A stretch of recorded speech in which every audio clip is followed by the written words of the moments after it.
Good Good morning. morning. We did that at the same time.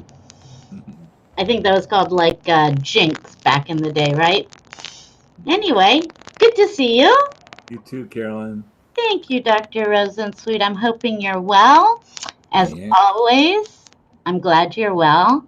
I'm going to welcome the ladies who will be coming up, never to forget the men either. And we have our questions, and we will go ahead and start. What do you think? Good. Sounds good. That's what I think. Good morning, Kim Hacklin David. Nice to see you. Okay, question number one comes in as Dr. Rosensweet.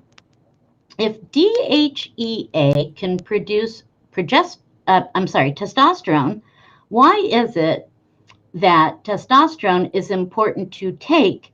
And if we do not take it, what happens then? Are we safe by simply just taking estrogen, progesterone, and DHEA?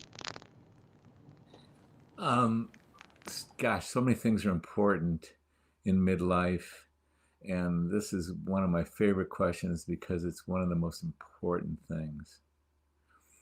And it all begins with the female ovary puts out four hormones: estrogens plus progesterone plus testosterone plus DHEA, and you can get some testosterone out of the adrenal gland as well. And in a woman, not in a man, when you administer DHEA, you can get some conversion to testosterone. And women's bodies vary so much individual to individual that there's a wide range of the amount of each one of those hormones that any woman in midlife needs, how sensitive she is to any one of those four hormones, what her individual balance is between the four hormones. So, to go directly to the answer to the question is, however you get there, you want to get it right for each individual woman. And there's a couple ways to get it right.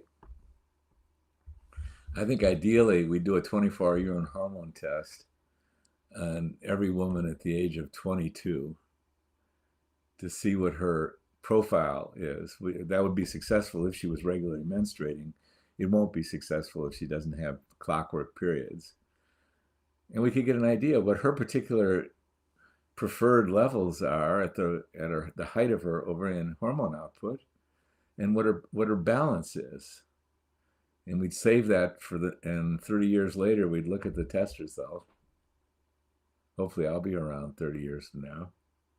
That'd be pretty wild. Something to think Very doable. about. I don't know. It's something to think about. The But we don't need that at all. And it is interesting that one of my patients who had a great deal of foresight and benefited so greatly by a compound of bioidentical hormones sent her daughter and her daughter-in-law in their 20s in to be tested. And we have those test results. And those young women are approaching menopause now. So I've got their original hormonal balance. It's pretty amazing.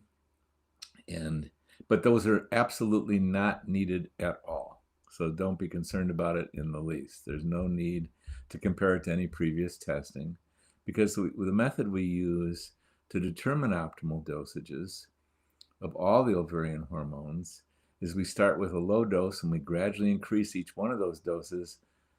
And along the way, most women have symptoms of hormone.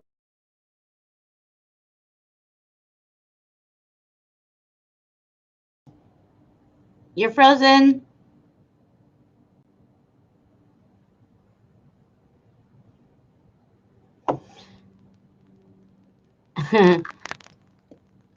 Ladies, I have a little oops here. So I know that Dr. R is, I'm hoping that Dr. R sees that he's frozen and not talking. We may have to reboot. Hang on. Come back up, ladies, if I have to reboot. Hang on.